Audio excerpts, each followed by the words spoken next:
Halo, selamat datang di podcast Komunitas Wow bersama gua Yuda Keling. Dan gua Dimas. Dan hari ini kita kedatangan Mas Halim dari komunitas apa, Mas? Bitrate. Bitrate. Boleh minta tepuk tangannya? Yeay. Buat yang belum tahu, Bitrate itu komunitas saham. Atau Mas Halim boleh jelasin lebih lanjut, Mas? Ya, Bitrate itu apa? Jadi Bitrate itu adalah komunitas sebenarnya terkait investasi ya, nggak harus saham gitu. Tapi memang mayoritas kita kebanyakan ngebahas saham, terutama yang di Indonesia gitu. Tapi kadang-kadang kita juga ngomongnya soal ya ekonomi, terus kemudian kadang-kadang kripto, kemudian kadang-kadang juga forex. Jadi sebenarnya macam-macam gitu tentang komunitas investasi lah, kurang ya. lebih gitu. Betul. Nah, Bitrate itu kalau boleh tahu berdirinya dari kapan ya, Mas? Wah, Bitrate tuh udah lama ya, dari tahun Oktober 2009 ya. Cukup lama Udah juga itu, lama, bener. Udah 16 tahun. Iya, betul. Mas, yang mau ditanyain gini. Jadi kan kalau kayaknya pasar modal tuh terbagi antara before COVID sama setelah COVID. Nah, benar. Oke. Setelah COVID itu kan lebih banyak orang yang masuk, yang terjun, dan modalnya juga terbatas. Dari pengalaman Mas Halim di Bitrate yang udah dibentuk dari tahun 2009, yang paling membedakan trader atau investor 2009 sama setelah COVID itu apa? Oke, jadi gini, kalau kita ngeliat sebelum COVID ya, berarti sebelum 2019 gitu ya. Rata-rata memang yang istilahnya pelaku pasar gitu ya, entah itu trader, entah itu investor gitu ya, karena kan macam-macam gitu. Itu cenderung sebenarnya cukup rasional gitu ya. Rasional tuh dalam artian memang dia itu tahu kalau memang mau invest itu harus belajar sesuatu, terus kemudian apa-apa yang harus dilihat gitu ya. Menurutku lebih condong berhati-hati gitu ya, tapi dengan cukup logis gitu. Oke. Tapi semenjak mulai COVID ada 2019 mulai ya, behaviornya itu menurutku berubah gitu. Berubah banget. Berarti yang dulu rasional jadi tidak rasional atau gimana? Mulai ada yang nggak rasional. Oke. Kenapa? Karena kalau aku ngelihat ini sepertinya ada dorongan dari memang kebutuhan ya, di mana-mana artinya saat itu bisnis yang offline semua nggak bisa beroperasi, sehingga akhirnya kebetulan saham, investasi ataupun trading, nggak hanya saham ya, maksudnya mungkin saham, forex, kripto dan sebagainya itu kan sebenarnya udah online dari dulu gitu ya. Nah sehingga orang akhirnya melihat apa peluang yang bisa dilakukan Untuk mendapatkan uang. Untuk dapetin uang gitu. Kalau offline nggak gitu, ada, jadi online-nya di mana gitu selain jualan toko online gitu ya. Makanya e-commerce kan luar biasa berkembangnya saat itu. Nah, salah satunya saham. Cuma sayangnya adalah tidak dibarengi dengan edukasi yang cukup. Oke. Sehingga akhirnya banyak orang yang mungkin kita kenal istilahnya FOMO gitu ya. Oh iya. Dan salah fear, satunya yang sekarang menjadi host di sini seorang investor dan trader yang tidak rasional. Dijaga semesta ya, Mas. Yoi, membeli hanya berdasarkan apa yang dibaca di internet. Yes. Jadi fear of missing out ya. Takut aduh yang lain kok udah duluan kok aku belum gitu. Betul. Tapi nggak dibarengin dengan edukasi yang pas, sehingga akhirnya ya udah deh orang ke situ, kita ikut ke situ, dan itu memang secara natural psikologi manusia seperti itu. Jadi latah lah istilahnya. Oh benar. Ngekor siapapun yang kira-kira menurut dia kayaknya membuat kesan yang bagus di dalam diri dia akan ngekor. Makanya sosial media kan main followers ya, bukan leader, followers ya. Perjuangannya kan banyak-banyakan followers gitu.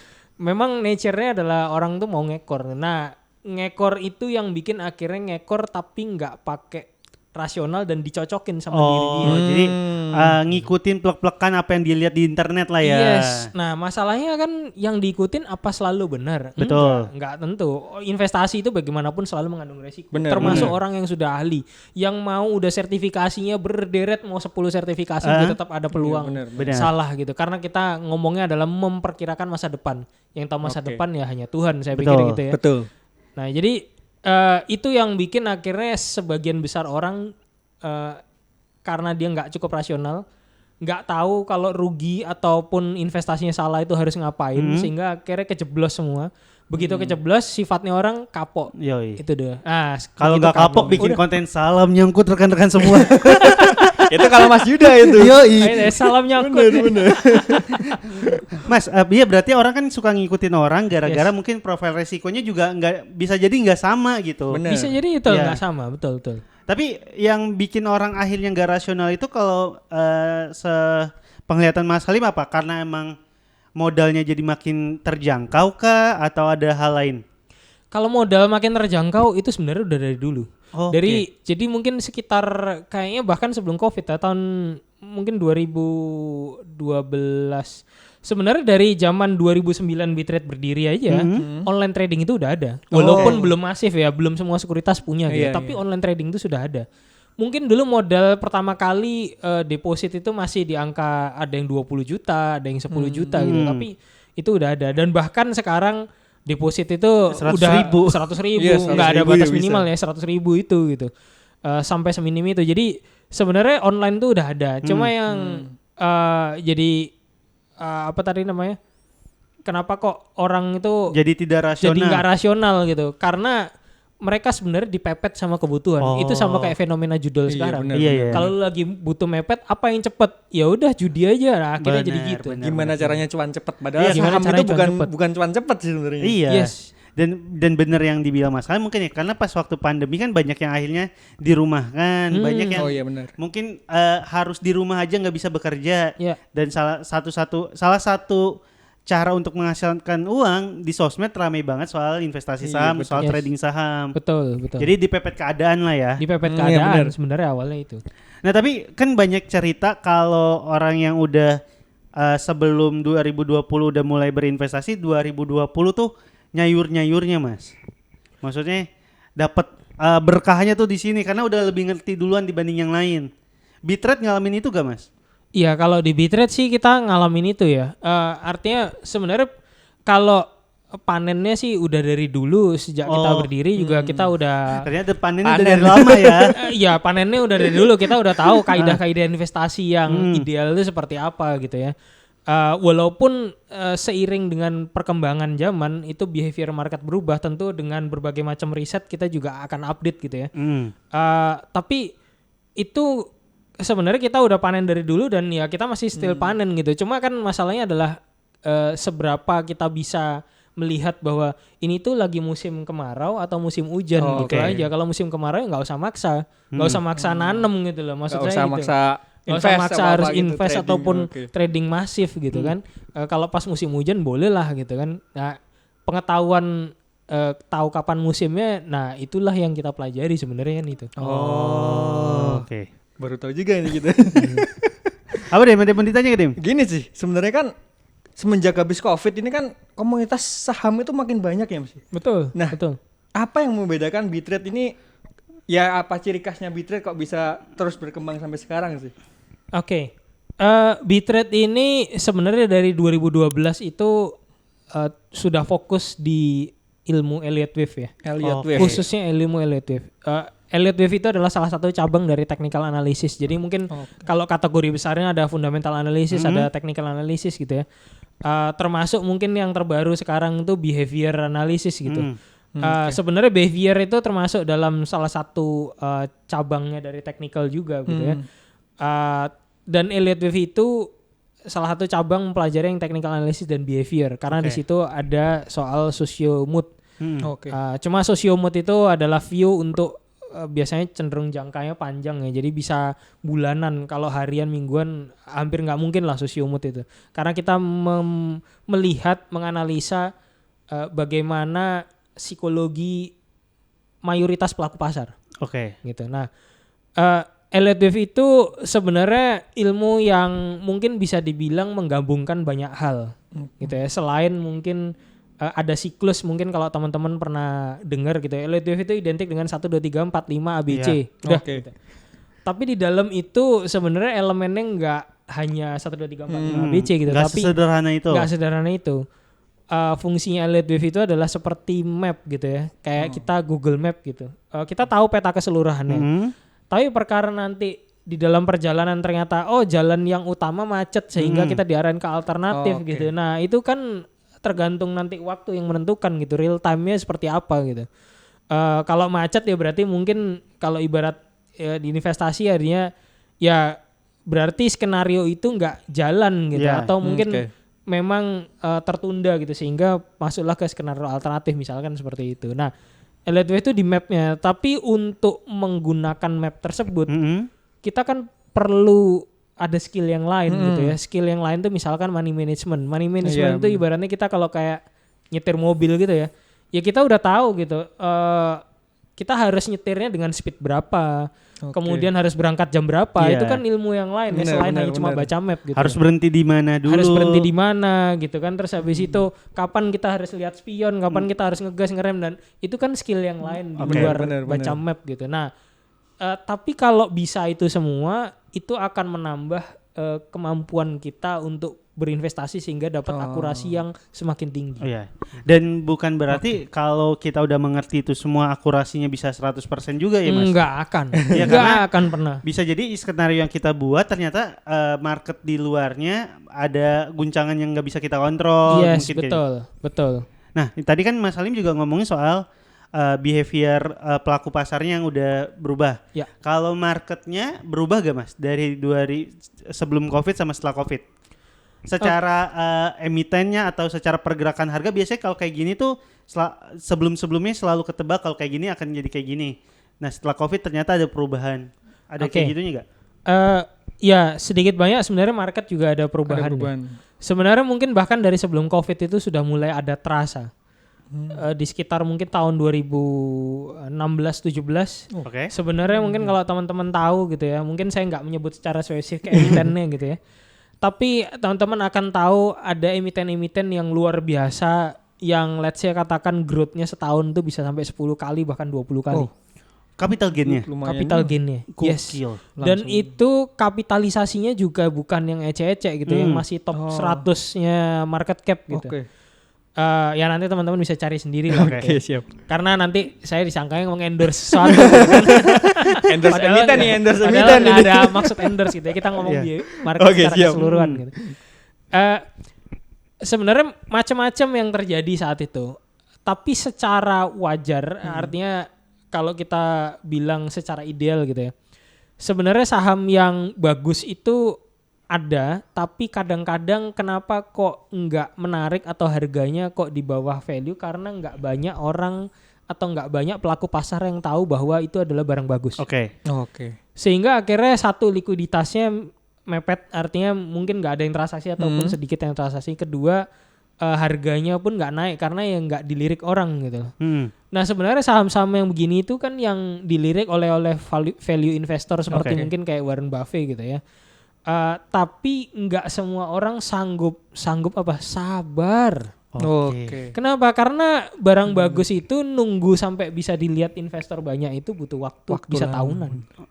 Dan kita nggak sabarnya berapa tahun tuh nggak ada yang tahu juga sih. Nggak ada yang tahu. 3 tahun harus sabar nggak ada yang tahu ya. Tentu nggak ada yang tahu. Bahkan mungkin kalau saya boleh sebut nama Lo Keng Hong gitu misalkan.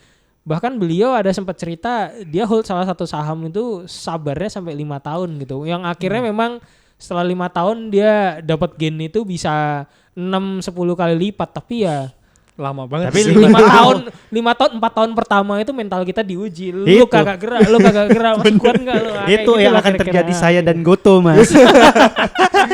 Saya sabar sama Goto, saya tungguin nih 6 tahun lagi. Udah berapa tahun Mas Jud? Udah 4 tahun. Tapi sabar juga pakai ilmu ya. Ya ampun. Jadi situ tuh salahnya tuh. Sabar itu bukan hanya kayak kita sabar gitu ya, tapi pakai ilmu itu artinya gini. Kita sabar dengan sesuatu yang tepat enggak? Gitu loh. Jangan-jangan kita udah tungguin ternyata setelah 3 tahun memang manajemen perusahaan ini amburadul. Benar, nggak membaik secara kinerja, makin turun atau apa. Itu artinya memang mau nggak mau kita harus relakan sebagai gitu. Uang belajar sebagai uang belajar gitu. Itu adalah resiko dan investasi gitu. Tapi kalau memang selama kita ikutin terus, kita analisa terus, setiap dia keluarin laporan keuangan kita lihat, oh ya masih on track kok, manajemennya masih bagus, ini masih under value, ya no problem gitu. Mau di hold sampai 5 tahun pun oke gitu. Berarti penting juga digabungin technical sama fundamental ya. Jadi biar lebih bagus lah konkret datanya. Semakin banyak kita menguasai suatu ilmu dan kita tahu di mana connecting dots-nya. Jadi di mana nyambungnya, fungsinya apa, kapan dipakai, ya akan semakin tinggi akurasi analisa kita. Jadi nggak bisa kayak gue cuma pengen lihat fundamental doang tanpa melihat teknikalnya. Kalau ternyata emang kalau kita tahu technical bisa mungkin masuk di harga yang lebih tepat gitu ya Mas. Yes. Jadi kalau saya bilang fundamental dan technical itu kira-kira ibaratnya kayak gini Mas. Mas mau cari istri nih, ya, atau pasangan lah, mungkin bagi teman-teman yang lain cari istri atau suami lah. Gitu. Ya tapi kebanyakan mungkin istri ya, karena rata-rata cewek yang ditembak gitu. Ya. Cewek yang dilamar, kayaknya jarang cowok yang dilamar. Iya benar. Terus fundamental tuh kayak kita itu menyeleksi bibit-bibit bobot gitu. Oh sebenarnya ini gimana sih karakternya? Kita cocok nggak dengan karakter bisnisnya? Katakan bisnis school itu ternyata volatile harganya gitu. Tapi kalau bisnis consumer goods itu dia yang penting mainan produksi, margin tipis, tapi yang penting volume stabil. Jadi ngomongnya cash flow gitu. Karakternya cocok nggak gitu? Nah itu sama kayak kita ngeliat karakter calon pasangan kita cocok nggak gitu. Udah dilihat nih karakternya, performanya. Ya performa ini jangan ngomong test drive. Saya udah mikir ke arah sana sih. Langsung. Jadi performa itu maksudnya gini, gimana dia bisa menyampaikan komunikasi isi internal perusahaan itu ke publik itu jujur enggak gitu, good governance enggak, dia manajemennya bagus atau enggak ya. Itu fundamental gitu. Setelah itu untuk timing itu adalah kapan kita mau nembak atau ngelamar. Ya jangan sampai dia lagi ngambek gitu ya, lagi moodnya nggak baik terus dilamar gitu. Belum tentu. Iya, dia bisa akan jadi malah jadi menolak. Bisa jadi lamar lu nggak lihat gue lagi. Halo, bisa jadi masih gitu. Sama orang lain udah ditembak. Iya, kena tampol kita. Jadi technical itu di faktor timingnya. Oke. Kapan kalau digabung ya akan klop. Kalau salah satunya ya udah. Bubar aja seumur hidup gitu. Oke. Paling baik emang kalau lebih banyak ilmu yang kita kuasai, mungkin kemungkinan untuk dapat untungnya juga makin tinggi juga. Semakin tinggi. Tapi mungkin juga kemungkinan kita jadi makin milih-milih sih. Iya, bisa jadi. Gak jadi ambil ini. Semakin banyak pilihan semakin pusing juga. Yes, betul. Makanya itu akan nanti ngomongnya adalah di toleransi. Risk profile ya. Jadi itu adalah bagian dari manajemen. Seberapa kita bisa mentoleransi resiko yang ada gitu. Ada orang yang carinya yang aman banget. Ya kalau gitu cari suaminya yang mungkin penghasilannya tetap, jangan yang serabutan gitu. Betul. Tapi ada orang yang suka misalkan kalau bisa one time tapi gede, ya udah mungkin lu nyarinya yang suka tantangan gitu, yang adventure, yang ya udah gojek-gojek nggak apa-apa gitu kan, atau yang mungkin kaya sekalian gitu. Maksudnya kaya sekalian tapi kita nggak tahu nanti ke depannya dia kayak gimana gitu. Nggak ada tetapnya gitu ya. Mas mau nanya juga ini. Jadi kan Mas Halim di Bitrate udah dari tahun 2009. Ya, betul. Jadi kan salah satu yang saya baca-baca ya belakangan ini, kan waktu itu sempat jadi bahasan ada saham Unilever itu waktu itu sempat jadi jagoannya kan, saham Unilever itu. Nah, berarti kan Mas Halim menyaksikan keruntuhan Unilever ini ya. Yes, betul. Itu yang akhirnya pertama kali kenapa para pelaku pasar modal udah nggak lagi melirik dia tuh apa, Mas? Apa karena emang growth-nya udah nggak ada terus atau kayak apa? Karena kan misalkan ternyata anggaplah karena gara-gara growth-nya udah nggak ada.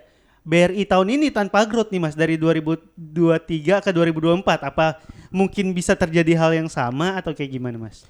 Oke. Jadi kita ngomong biasanya kalau kita ngomong investment ya based on fundamental gitu. Kita satu memang ngelihat growth. Kedua ngelihat valuasi.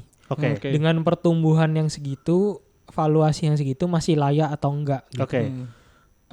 Kemudian investment itu kan kita nggak hanya ngelihat setahun ya, tapi bisa jadi setahun, 2 tahun dan bahkan 5 tahun gitu. Terutama untuk orang yang punya dana cukup besar. Karena dana besar itu nggak setiap saat mau sekarang jual langsung bisa jual gitu. Bener. Gua atau Dimas cuma punya 5-10 lot sih bisa gampang keluar. 5-10 lot bisa gampang keluar. Mungkin di dana di bawah 100 juta itu mungkin masih gampang keluar. Bener. Selesai gitu. Tapi dana yang let's say katakan sudah 100 miliar, 10 miliar itu nggak segampang itu keluar gitu. Terutama artinya mungkin dana-dana dari institusi ya. Mungkin teman-teman yang manajer investasi ataupun asuransi ataupun dana pensiun dan sebagainya itu kan dananya besar gitu. Nah, itu yang membuat mereka akhirnya kalau memang ini kira-kira growth let's say katakan setahun, 3 tahun, 5 tahun itu prospeknya nggak ada yang bagus, bagi mereka buat apa mereka harus resiko terlalu banyak untuk masuk? Masih banyak hal lain yang bisa di institusi invest gitu. perlahan-lahan waktu itu keluar juga di Unilever. Akhirnya keluar juga. Itu yang bikin langsung longsor mungkin itu. Yes. Kadang-kadang mungkin kita ngelihat gini, loh growth 7% setahun kalau dibanding sama bunga deposito sama mungkin bunga obligasi net ya. Bener. Mungkin masih lebih tinggi gitu. Betul. 7%. Tapi yang jadi masalah adalah 7%-nya pertama sustain apa enggak? Atau kedua, ada enggak bahkan saham lain yang bisa lebih tinggi dari 7%? Iya. Ya, bener. tentu kita akan bikin ranking gitu ya. Ranking mana duluan yang dimasukin kan gitu. Kalau mungkin Unilever mungkin tersisih karena growth-nya kalah sama yang lain bisa jadi. Kayak gitu. Jadi waktu itu tuh emang dalam 1 tahun tuh tiba-tiba orang udah nggak menarik lagi Unilever itu kayak hampir dalam waktu bersamaan pelaku pasar modal kayaknya udah nggak oke deh gitu. Pertama sih memang karena valuasi. Atau waktu itu sempat ada perdebatan kan kayak sekarang nih. Ada yang bilang saham perbankan lagi nggak menarik karena lagi turun terus, ditungguin lebih bawah. Kan tapi ada yang enggak nih udah cukup nih 3.900 udah oke untuk masuk. Dulu tuh ada kayak gitunya atau satu suara Mas di Unilever itu? Ya, ini kalau kita ngomong market secara keseluruhan maksudnya ya. Sebenarnya kan apapun yang terjadi di market itu adalah satu suara dari para pelaku pasar kan. Jadi artinya kalau memang turun itu mayoritas pada setuju. Pelaku pasar itu setuju memang Unilever ini nggak menarik lagi untuk kita invest gitu ke depannya secara future ya. Karena kita invest itu kan prinsipnya bukan melihat posisi kemarin dan hari ini, tapi posisi hari ini dan ke depan. Kedepannya, betul. Gitu. Itu dia ya, benar ya. Banyak juga pertimbangannya ya sampai kayak gitu. Yes, jadi jangan seringkali kadang-kadang ya mungkin pemula yang saya tahu ya kebanyakan adalah dia ngelihat ini PB price to book-nya sekian sekarang, price to PE-nya earning-nya berapa sekarang gitu. sekian, yang lalu sekian gitu. Ya itu satu hal yang dilihat hari ini gitu.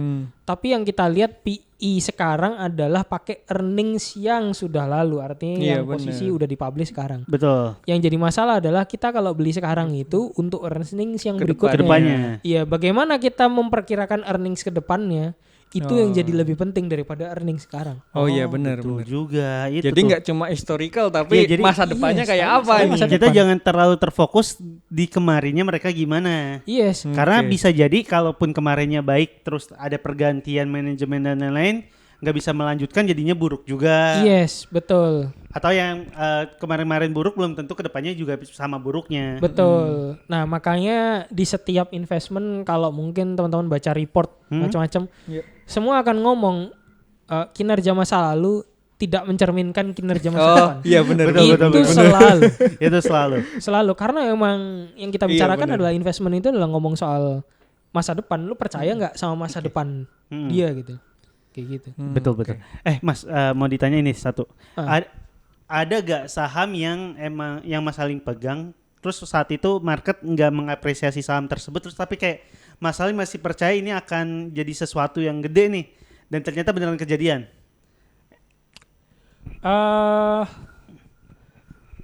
Posisinya ya waktu itu kebetulan di banks ya. Di bank. Ya, tapi itu waktu hancur-hancurnya pas sekitaran awal-awal COVID. Ya. Oh iya. Kebetulan itu. Jadi waktu itu kan ngelihat ya oke lah memang growth saat itu karena bisnis offline semua pada hancur gitu kan. Banks pada hancur juga waktu itu gitu. Tapi aku ngelihatnya oke, ini pandemi mau bertahan berapa lama sih gitu. Ya one day pandemi ini akan selesai. Aku rasa pemerintah juga nggak akan diem aja waktu itu gitu ya. Sehingga akhirnya ya udah kalau aku merasa saat itu adalah sudah under value ya udah aku mulai masuk gitu, nyicil gitu. Tapi memang niatnya kan untuk invest. Jadi dengan keyakinan bahwa karena yang sebelumnya kinerjanya cukup bagus. Future kalau memang dia pandemi ini udah selesai, artinya orang akan mulai lagi berbisnis lagi gitu. Begitu berbisnis itu growth-nya akan kenceng. Nah disitulah sebenarnya kenapa kok akhirnya tetap memutuskan untuk bertahan ya karena itu ya nanti habis pandemi juga akan growth-nya kenceng gitu loh. Ya udah di situ aja gitu. Dan cuma katanya banyak yang nggak nyangka ternyata bounce back-nya secepat itu ya Mas. Ya banyak yang nggak nyangka bounce back-nya secepat itu. Ya mungkin karena pertimbangannya ya itu tadi satu mungkin uangnya memang mereka nggak niat untuk invest ke luar negeri. Jadi akhirnya mencari instrumen apa yang paling yang paling di dalam negeri ya. masuk akal di dalam negeri. Akhirnya ngalir juga Ngalir ke situ. saham, benar-benar. Betul. Oke. Ini maaf agak out of topic nih. Boleh, Ya. boleh. Balik lagi ke Bitrate kan tadi kan Bitrate lebih fokusnya ke Elliott Wave ya. Iya. Kan kalau saya lihat kalau di ada sertifikasi nggak sih kayak teknikal kan ada CTA, terus fundamental ada CSA. Nah, iya. di Bitrate ini kan Elliott Wave itu ada sertifikasinya nggak sih? Ya, Bitrate ini rata-rata pengajarnya punya sertifikasi ya. Sertifikasinya adalah CEWA. Cewa. Jadi CEWA itu adalah Certified Elliott Wave Analyst. Oke. Ada yang CEWA biasa, ada yang CEWA M. Cewa. M itu adalah master. Jadi artinya memang saat disertifikasi nilai ujiannya itu adalah di atas rata-rata gitu. Oh. Sehingga akhirnya makanya punya gelar CEWA M gitu. Kalau boleh tahu rata-ratanya berapa tuh? Seingat saya di atas 90% benar satu ujian. Ujiannya nggak hanya 90. ujian kayak kita UN pilihan ganda. Pilihan gitu ya. ganda bisa tang ting tung. Iya. Bisa Tapi mikir. ujiannya ada praktek juga, praktek counting. Jadi bikin map, dikasih chart kosong aja terus habis itu ya udah analisa aja mau gimana gitu. Analisa chart kosong. Yes, betul. Beneran susah. Jadi sih. nggak hanya bisa ABC gitu. ABC terus di answer gitu ya. Jadi kalau emang ada orang yang udah tersertifikasi CEWA atau CEWA M itu emang belajarnya juga gila-gilaan gitu. Bener. Yes, Apalagi tuh betul. tadi standarnya 90 loh. Iya. Iya. Ke Dan atas. dan sertifikasi ini adalah sertifikasi internasional ya. Oh, Artinya oke. diakui secara global oleh penyelenggaranya adalah Elliott Wave International. Kebetulan lembaganya di Amerika gitu ya.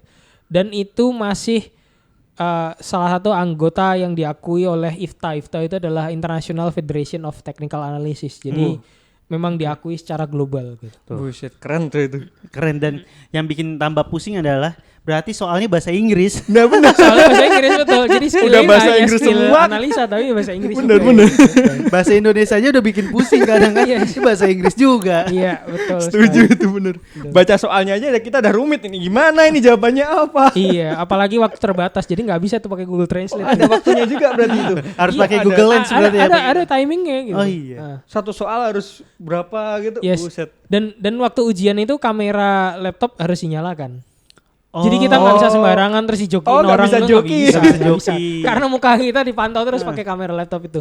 Dan itu seriously, kalau lu nggak bisa pakai kamera, dia suruh pakai kamera plug and play. Kalau nggak ada kamera, lu nggak usah ujian. Itu ketentuannya syaratnya ketat.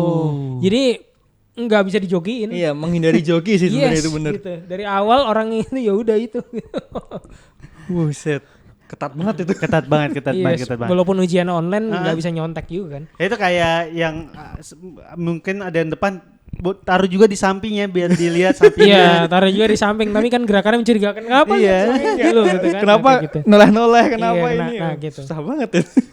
Nih Mas, kalau mau nanya lagi, sekarang kan nih 2025 eranya tuh era saham Konglo ya.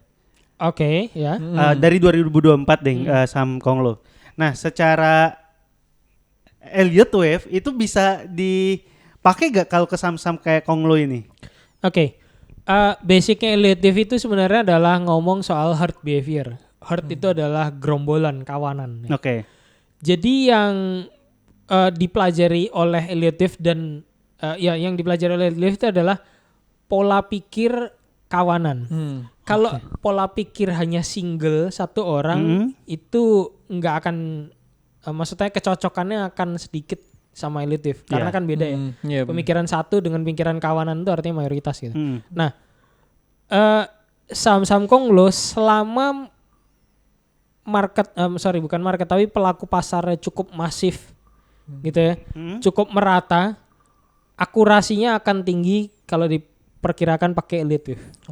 Oke. Yes, jadi kalau mungkin teman-teman pernah dengar di luar sana ada saham-saham yang ini ada market maker dan sebagainya begitu ya. Sebenarnya yang dimaksud market maker itu kan bisa macam-macam gitu ya. Tapi intinya market maker itu adalah karena adanya satu atau dua pihak, artinya hanya sedikit pihak yang dia sangat dominan di saham tersebut sehingga bisa dibilang dia itu single entity, ya bukan single entity tapi karena mayoritas dia bisa mengendalikan menggerakkan banyak harga hal gitu kan. ya berarti. Nah itu yang membuat akhirnya mungkin akurasi relatif akan berkurang karena tidak sesuai dengan pakem awalnya herd behavior. Oke. Single itu ya, benar. Kalau yang ngendalin cuma satu orang atau sekelompok orang kecil, Yes. ya dia nggak bisa mewakili yang lain. Tidak bisa benar, mewakili yang lain gitu kan. Tapi kalau emang nih gerombolan retail bisa jadi benar Bisa jadi benar. karena yang dicari yang dibaca adalah behavior dari gerombolan gitu ya Mas. Yes. Nah, itu misalkan mungkin Elliott Wave akan lebih banyak teman-teman temuin akurasinya ya sebenarnya di saham-saham Indonesia yang mungkin sudah lama gitu ya. Oke. Yang mungkin tersebar lebih merata atau mungkin kayak di Amerika itu karena kebetulan rule-nya ada batasan bahwa setiap kayak misalkan kepemilikannya Google gitu, saham Google itu kan para manajer investasi di Amerika itu mereka juga nggak cenderung berimbang lah kalau dilihat dari kepemilikannya gitu. Jadi walaupun mereka cukup dominan tapi masih di angka belasan persen dan itu tersusun atas beberapa. Nah itu mungkin masih bisa mewakili herd behavior gitu loh.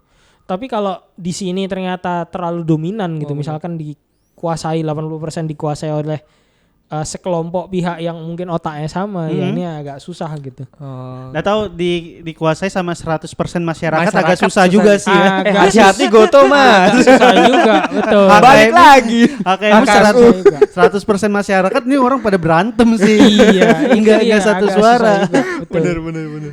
Mas nih mau nanya lagi nih, udah hampir 30 menit Ya, kita. oke. Ngelihat namanya market kita di tahun 2025 ini.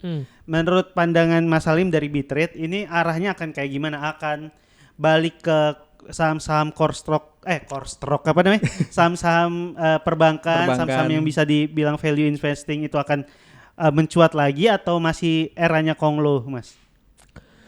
Oke. Sebenarnya kalau melihat secara keseluruhan secara IHSG ya. Kita ngeliat kondisi dunia dulu ya. Oke. Kondisi dunia ini lagi ya ini ada Trump yang bikin volatilitas gitu sekian banyak. Bener. Kemudian artinya ada perang dagang yang sekarang lagi dilakuin gitu. Ini membuat akhirnya market itu sangat dinamis ya. Oke. Sekarang kedelai mungkin sore nanti bisa jadi tempe atau sebaliknya. Kira-kira gitu. Jadi faktor unpredictable-nya akan lebih besar. Oh, benar. Itu pertama. Oke. Otomatis orang untuk di bisnis real, orang untuk mau invest sesuatu yang terlalu besar itu juga nggak terlalu jor-joran. Mereka akan lihat nanti perkembangan gimana. Kecuali investmentnya mereka atau ekspansinya mereka itu harus gitu ya. Mereka akan lakukan. Tapi kalau enggak, mereka nggak akan buru-buru. Nah, Wait and see berarti. Yes, wait and see. Termasuk mungkin adalah investor asing ke Indonesia gitu ya. Itu. Karena gini, dana investor asing itu jauh lebih besar daripada dana investor lokal. Kalau kita ngomong dana ya. Gitu. Iya. Yang jadi pertanyaan kan ya mungkin kalau sekarang kita lihat porsi investor lokal itu masih dominan gitu. Ya oke lah. Karena investor asingnya mungkin belum banyak untuk masuk lagi ke Indonesia gitu. Tapi ketika once Indonesia itu lebih menarik daripada negara lain, saya pikir duit akan masuk ke sini. Entah dalam bentuk investasi ke real ataupun ke surat utang ataupun ke saham gitu ya, pasar modal gitu ya. Tapi paling gampang adalah pasar modal gitu. Nah, jadi sebenarnya untuk menggerakkan market untuk naik itu memang butuh dana yang dituang lebih banyak. Oke. Itu aja prinsipnya. Jadi dana yang dituang lebih banyak itu artinya kalau orang punya dana berlebih dan dia memang harus invest, tentu dia harga berapapun juga dihajar, itu yang bikin harga naik. Nah, yang jadi problem karena investor asing itu juga berhati-hati. Di Indonesia juga orang cukup berhati-hati karena apalagi terakhir-akhirnya tantangan yang dihadapi pemerintah adalah soal budget. Betul. Itu ya. Jadi tahun ini cenderung sebenarnya cautious. Jadi artinya orang itu cenderung banyak wait and see, agak berhati-hati. Kalaupun mereka masuk mungkin nggak besar. Kalaupun sudah masuk nggak besar juga mereka akan sangat memantau. Jadi sewaktu-waktu mereka harus keluar, mereka akan keluar. Langsung keluar. Oke. Jadi 2025 ini banyak wait and see-nya lah ya. Bisa jadi banyak wait and see-nya. Apalagi ini sekarang baru di bulan Februari, rencananya besok pas hari kita syuting ini tanggal 20. Ya. 21 katanya akan ada demo besar-besaran. Iya. Dan itu kan akan mengganggu stabilitas dan investor asing mau masuk nih bakal rusuh kan di Indonesia nih. Iya. Bener juga bener. Ini mungkin kalau investor asing ngelihatnya mungkin lebih ke bagaimana kesuksesan pemerintah untuk mengelola budget sih. Betul. Karena ini saya rasa hal yang cukup krusial ya. Artinya kalau memang ternyata penghematan ini jalan, Ya. tapi operasional pemerintah berhasil nggak terganggu, let's say katakan setengah tahun pertama ya, itu udah bisa meningkatkan keyakinan investor. Iya. Untuk, Oh, Oke, benar-benar. artinya lu bener-bener bisa menghemat gitu. Tapi kalau ternyata efisiensi tapi operasional malah jadi Operasional berantakan, malah berantakan. atau apa gitu. Asing iya, makin kita cabut tanya. gitu ya. Yes. Bahaya ini. bahaya. Mungkin bukan makin cabut, yang udah terlanjur masuk ya masuk, tapi untuk yang Tambahan. baru Tambah lagi susah. tambahan Wait and see sepertinya dulu. orang akan mikir-mikir. Benar. Jadi itu aja mungkin ya obrolan Bentar, kita. Apa? Terakhir. Oh, terakhir. Terakhir nih, ada pertanyaan terakhir nih. Oke. Kan dari tadi kan kita ada pertanyaan terus nih. Iya. Tapi kan kayaknya waktunya masih nggak bisa cukup ya. Heeh. Ini gimana sih sebenarnya kalau kita mau join komunitas Bitrate? Betul. Saya penasaran Oh, banget ini. iya. Oke. Mau joinnya gimana ini? Iya. Sebenarnya kita ada website bitratec.com gitu ya. Bisa cek di situ. Terus kemudian sebenarnya kita ada grup WhatsApp yang Iya. untuk umum juga. Oke. Teman-teman bisa ya nanti kalau ngeliat di web itu ada nomor adminnya, bisa kontak aja adminnya untuk dimasukin ke grup-grup yang free ini. Oh iya. Terus kemudian kita juga ada IG, cari aja Bitrate gitu ya. Nanti di situ biasanya kita akan publish event-event apa yang kita biasa oke. selenggarain. Nah, pas di event-event itu nanti biasanya kita akan share, ini kalau mau bagi link grupnya ini di sini join aja free. Ada gitu. webinar juga Bu? No problem, yes. Oh, Kita oke. juga ada webinar rutin, kadang-kadang ada live IG juga. Ya nanti di IG atau DM aja, paling gampang DM aja IG. Nanti kita akan kasih tahu di situ. Oh yes. Dan grup WhatsApp-nya ada yang berbayar, ada yang gratis ya, Mas? Yes, ada yang berbayar, ada yang gratis. Kalau yang gratis itu ya informasinya cenderung umum gitu ya. Tapi walaupun gitu teman-teman tetap bisa diskusi tentang market gitu. Oke. Kita akan juga jawab gitu. Tapi Oke. kalau mau kita updatein, kita feeding terus market secara real time, baiknya di mana dan sebagainya, memang kita ada yang berbayar. berbayar Menarik premium tuh. gitu. Jadi teman-teman kalau emang baru mau coba terjun ke pasar modal dan modalnya masih terbatas buat masuk ke grup, bisa masuk ke grup gratisnya Bitrate. Yes, Iya, betul. benar. Jadi kalau emang nanti pas sudah terjun, oke, modalnya udah lebih banyak dan pengetahuannya gue pengen tahu lebih banyak, bisa baru yang ke berbayarnya. Yes, betul. Gitu. Jadi Gitu. terima kasih banyak Mas Salim Ya, udah terima sisin kasih, waktu Mas Salim. untuk datang Ya, ke sama-sama. podcast Komunitas Wow. WOW Wahana Warta. Sampai ketemu lagi di episode berikutnya bersama saya Yuda Kling. Dan gua Dimas. Dan sekali lagi terima kasih untuk Mas Salim dari Bitrate. Ya, Dadah. thank you.